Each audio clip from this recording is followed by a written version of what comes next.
네, 어젯밤 부산과 거제를 잇는 거가대교에서 만취한 트럭 운전자가 도로를 봉쇄하고 난동을 부리면서 경찰이 실탄까지 발사하는 사건이 발생했습니다. 네, 다행히 인명피해는 없었지만 경찰 특공대까지 투입되며 그 일대는 아수라장이 됐습니다. 백성문 변호사와 함께 사건 사고 소식 짚어보겠습니다. 네, 안녕하세요. 네, 안녕하세요. 자, 먼저 거가대교 해저 터널에서 어제 난동이 있었는데요. 어젯밤 12시 가까이 자정 가까이 있었던 사건인데 50대 운전자가 결국은 검거가 됐죠. 네, 거의 뭐 군사작전을 방불케 하는 상황에서 검거가 됐는데요. 어제 이제 밤 한 11시 50분 경에요. 가덕 해저터널 인근에 차량 정체해 놓으니까 당연히 이제 25톤 트레일러가 서 있어서 다른 차들이 못 다니면 경찰이 차를 빼라 그러겠죠. 근데 이제 불응을 하니까 이제 순찰차도 오고 거기서 대치가 이루어지기 시작을 합니다. 대치라는 과정에서 갑자기 트레일러가 움직여요.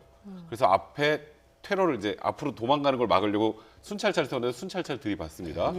그리고 그 이후로도 계속 나오지 않고 저게 왔다 갔다 움직이기를 하니까 말이 그렇지 25톤 트레일러는 굉장히 큽니다. 경찰이 소방대랑 쉽게 제압하기가 어려운 상황이었어요. 그러다 보니까 이제 도저히 안 될 상황이 돼서 부산, 경남 양쪽에서 순찰차가 다 왔고요. 그다음에 경찰 특공대까지 투입이 돼서 실탄까지 발사를 했어요. 그 차 바퀴에다 발사를 합니다. 사람한테 쏘고 네, 그렇죠. 그리고 바퀴 발사하고 차 유리창을 깨려고 해도 잘 깨지지 않은 상황이었고 이 와중에 이 사람이 투신할 수도 있다라는 그런 얘기들이 나와서 심지어 해경 구조정도 두 척이 왔습니다.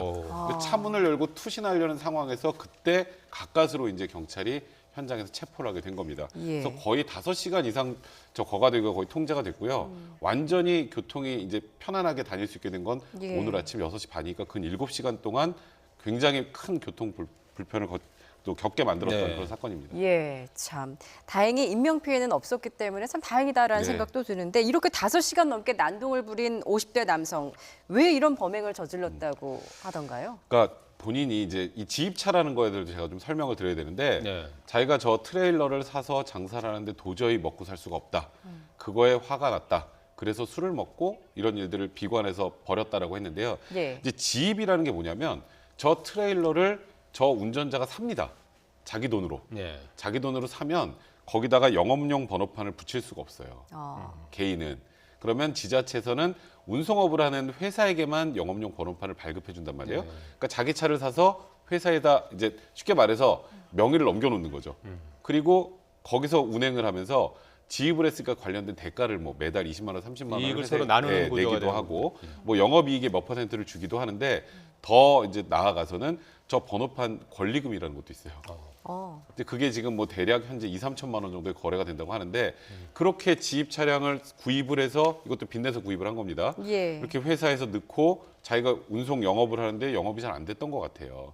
그러니까 나는 이제 도저히 나는 이제 뭐 이 영업도 안 되고 내가 살 수도 없는 지경에 이르러서 그 신세를 비관해서 이런 일을 벌였다라고 하고 있는데 아무리 신세를 비관해도 절대 해서는 안 될 그런 행동을 취한 음주 거죠. 상태였다고 하죠. 네, 어제 일단은 최종 조사를 하니까 0.069였습니다. 이게 최초에는 5시간 가까이 지난 네, 이후에 그렇죠. 나중에 측정한 거죠? 체포했잖아요. 그러면은 보통 우리가 아는 것처럼 위드마크 공식이라고 해서 술을 마시고 운전을 했을 당시에 혈중 알코올 농도를 역추적합니다. 역추적을 해봤더니 대략 0.12 정도였다고 해요. 그럼 소주 한 2병 정도 마신 상황입니다. 그러니까 완전히 만취 상태였다고 봐야 할 것 같고요. 그래서 지금 이 사람에게 적용되는 혐의가 굉장히 여러 가지입니다. 트레일러는 흉기보다 더하죠. 그러니까 흉기를 들고 공무집행을 방해하면 그게 특수 공무집행 방해 혐의가 됩니다. 그리고 6시간 동안 차 못 다녔잖아요. 저게 전형적인 일반 교통방해죄에 해당하고요. 그다음에 사고 나고 아무것도 수습 안 했잖아요. 전 도로교통법상 사고 미조치죄가 되고 마지막으로 술을 마시고 운전한 것도 지금 확인이 된 상황이기 때문에 음주운전죄까지 추가가 된 상황입니다. 그래서 뭐 강력 구속영장까지 처벌해야 청구한다고 된다 합니다. 이런 목소리가 높은데 그렇다면 예상 처벌 수위는 좀 어떻게 될까요? 저는 이 정도 상황이면 100% 실형이 선고될 상황이고요. 왜냐하면 7탄까지 발사할 정도로 굉장히 위협적인 상황이었잖아요. 단순히 경찰서에서 난동을 부린 것도 공무집행 방해지만 이거는 본인이 25톤이나 되는 트레일러를 가지고 차량도 파손했죠. 뭐 그 와중에 여러 가지 죄명을 또 제가 말씀드린 것처럼 언급을 한 것처럼 죄를 범했기 때문에 뭐 실형은 피할 수 없고 구속도 제가 보기에 피할 수 없는 상황이고 더 나아가서 경찰차 부쉈죠. 저 나중에 다 손해배상 청구합니다. 저 손해까지 배상을 해야 될 상황일 것으로 보입니다. 반대로 이 경찰 특공대까지 투입됐고 5시간이나 이게 또 시간이 걸렸고 실탄까지 발사하지 않았습니까? 네. 이런 경찰의 대응은 적절했다고 사실 봐야 뭐 되나요? 일각에서는 경찰이 너무 소극적으로 대응한 게 아니냐 뭐 이런 예. 얘기도 아, 합니다. 오히려 이렇게 소극적이다. 네, 오랫동안 예. 어찌 보면 다른 시민들의 불편까지 초래하고 예. 안전의 위협도 있었던 상황인데 사실 이거는 경찰을 비난하기 좀 힘든 상황 같아요. 아, 이 예. 트레일러 자체가 워낙 크고 그리고 이게 실탄을 사람을 향해서 발사할 수는 없잖아요. 예. 예. 그러면 기껏해야 할 수 있는 건 차량 밖에다 쏴서 세발 실탄 네, 세발, 그리고 공포탄 한 공포탄 발, 실탄 쐈죠. 세발 쐈어요. 공포탄은 전혀 위협이 안 됐던 것 같고 예. 결국 실탄까지 사용을 해야 될 상황까지 갔다면 그걸 또 너무 선제적으로 대응하면 또 실탄 발사 관련해서는 또 내부 규칙이라는 게 있지 않습니까? 예. 여러 가지를 종합했을 때 사실 경찰의 대응이 좀 늑장 대응이었다거나 좀 소극적인 대응이었다라고 비난하기는 좀 그런 상황이 아닌가 싶습니다. 예. 아무리 생활고에 시달렸다고 해도 이렇게 도로에서 만취해서 난동을 네. 부린 사건 용서받지 못할 일일 것 같습니다. 다음 주제로 좀 넘어가 보겠습니다. 강용석 씨가 자신의 네. 불륜 사건과 관련한 사문서 위조 혐의로 검찰로부터 징역 2년을 구형을 받았는데요. 네. 이 사건의 개요를 좀 다시 한번 짚어볼까요? 그러니까 도도맘 씨와 강용석 변호사의 불륜 그 사건으로 예. 이 도도맘 씨의 남편이 강용석 변호사한테 소송을 제기한 거예요. 예. 이게 원래 그 간통의 상대방, 그러니까 간통죄로 처벌하지 않습니다만 불륜행위의 상대방에게는 정신적 손해배상 청구를 할 수 있어요. 근데 청구를 했는데 이제 그게 2015년 1월입니다. 근데 그해 4월에 이제 돌연 소취하서가 하나 법원에 접수가 됩니다. 그 남편이 소를 취하했다라는 거예요. 근데 통상적으로 용서를 하지 않는 상태에서 소를 취하는 게 좀 이해가 안 되는 상황이었는데 예. 이 소취하가 위조됐다라고 그때 이제 남편 쪽에서 주장을 했었습니다. 예. 그리고 이게 위조된 게 확인이 됐어요. 어허. 근데 이제 나중에 이걸 돌이켜 보니까 일단 도도맘이 이제 강용석 변호사를 통해 제출을 했는데 도도맘이 이런 얘기를 했습니다. 강용석 변호사가 예. 이거 좀 본인이 좀 위조를 해가지고 오면 이거 제출해서 소송을 취하시킬 수 있다. 이렇게 얘기를 해서 자기는 강용석 변호사 얘기를 듣고 한 것이라고 이제 얘기를 하고 있는 상황이고 예.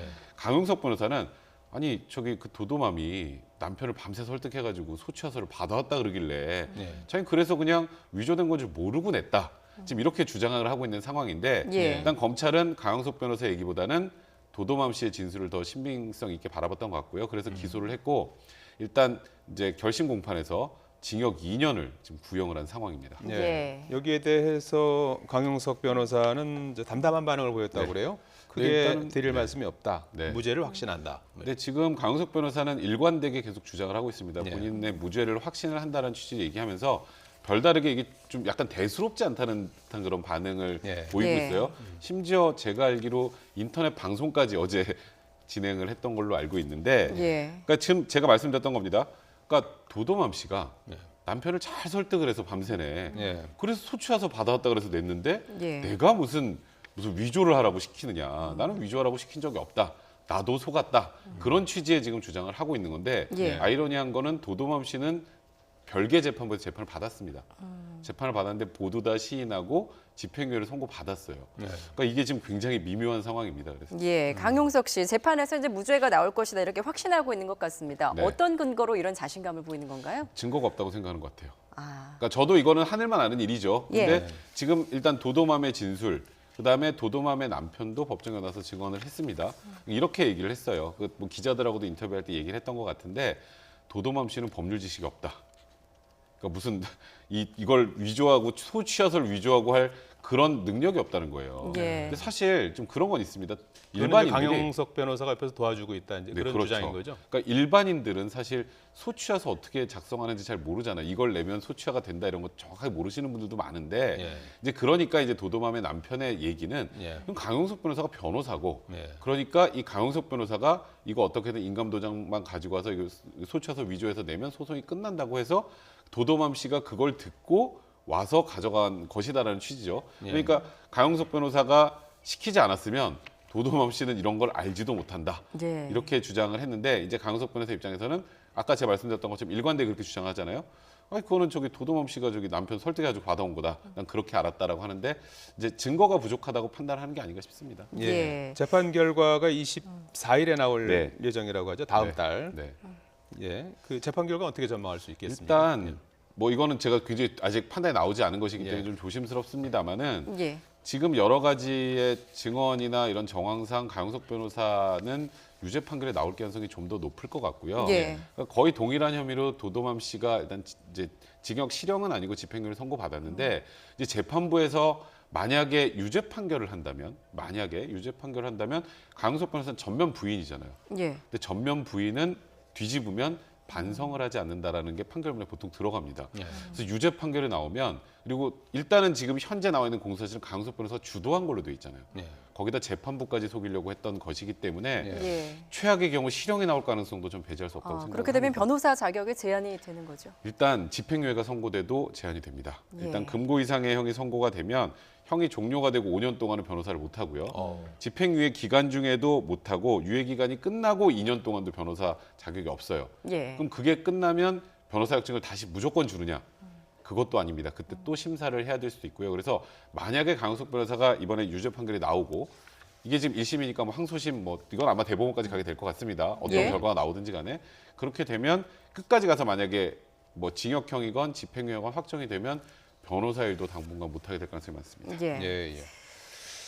자, 어제도 저희가 잠깐 다뤘습니다만은 자신의 남편이 강제추행 혐의로 법정 구속 네. 6개월 선고가 나왔죠. 네, 그래서 그렇죠. 그 아내의 성토 글이 연일 이슈가 되고 있어요. 그래서 법원에서 재판에 대한 입장을 내놨는데요. 네. 어떤 내용입니까? 사실 공보판사도 본인이 직접 판단한 게 아니고 판결한 게 아니기 때문에 어떤 예. 입장을 내기가 좀 그렇다. 왜냐하면 법원에서 다른 판사의 판단을 예. 그 판사가 아닌 다른 판사가 평가를 할 수가 없어요. 예. 기자들이 그 판결 잘못됐다고 하기도 굉장히 힘든 상황이에요. 예. 그러니까 일단은 그냥 그렇게 해놓은 상황인데 이게 논란이 되는 공보 건 판사 뭐라고 했습니까? 공보판사는 이거는 내가 판결을 직접 한 게 아니기 때문에 예. 뭐 이건 언급하기가 좀 부적절하다는 취지로 얘기를 한 거죠. 그러니까 사실상 법원의 입장은 나오지 않은 거나 마찬가지인 거고요. 예. 지금 이 판단을 한 판사는 지금 입장을 내고 있지 않은 상황입니다. 예. 근데 이게 문제가 뭐냐면 일단 유죄 판결을 하게 된 경위가 무엇이냐. 이게 CCTV 영상 있잖아요. 지금 나오고 있는 거. 예. 저 영상상으로는 뭐 일단 엉덩이를 뭐 움켜줬다. 뭐 이렇게 추행을 했다라는 건데 명확하게 보이진 않아요. 피해자의 진술이죠. 네, 피해자의 진술이고 예. 일단 판사의 판단으로는 CCTV가 부가적인 역할을 했다고 합니다. 예. 그리고 일각에서 지금 뭐 지금 피해자 측의 지인이 뭔가 글을 올려서 CCTV 영상 이게 하나가 아니고 두 개가 더 있다라는데 그거는 사실이 아닐 가능성이 좀 더 많을 것 같아요. 예. 명확하게 그 장면이 포착이 됐다면 이런 논란이 별로 없었겠죠. 예. 그러니까 적에서 보면 이렇게 팔을 들어올리는 그런 장면이 나오는데 그게 성추행을 한 이후의 행동이라고 지금 판사는 판단을 했고 예. 제일 중요한 건 피해 여성의 진술이 굉장히 일관됐다는 겁니다. 결국 이런 성추행 같은 게 누군가 증인이 있고 명확하게 저 현장을 목격하지 않으면 예. 사실 입증하는 게 그렇게 쉽지 않아요. 그래서 피해자 진술의 일관성과 신빙성을 기초로 판단을 하는데 예. 그것만으로 저 상황에서 유죄 판결하는 게 가능했을지에 대한 의구심이 하나. 그리고 두 번째, 유죄 판결을 하더라도 저 정도의 상황에서 실형을 선고하는 게 과연 일반적인가? 검사도 300만 원 부여했다면서요. 그러니까 통상 검찰이 구형을 하면 예. 재판부에서 쉽게 올려치진 않습니다. 예. 거기다가 벌금을 300 구형했으면 벌금을 올려치는 경우도 있는데 예. 형을 아예 바꿔서 그것도 집행유예도 아니고 실형을 선고했기 때문에 6개월을 사실 선고한 거죠. 예, 이게 그리고 보시면 성폭력범죄 법원 판결 현황 보면 유기징역, 집행유예, 벌금형 뭐 유기징역도 꽤 많네 이렇게 생각하실 수 있는데 예. 이게 실형이 선고되는 사안이면요 이거보다 훨씬 피해가 큽니다 일반적으로는. 예. 그러니까 뭐 제가 이걸 어떻게 표현해야 될지 모르겠습니다만 옷을 입은 상태에서 뭐 강제력을 행사하지 않은 상태에서 이렇게 뭔가 만지거나 뭐 터치하는 정도의 수준에서 제가 실형 선고된 거는 사실 아직 못 봤어요. 예. 그러니까 지금까지 네. 판례를 보더라도 좀 너무 과한 양형이다 네. 이렇게 보시는 건데 네.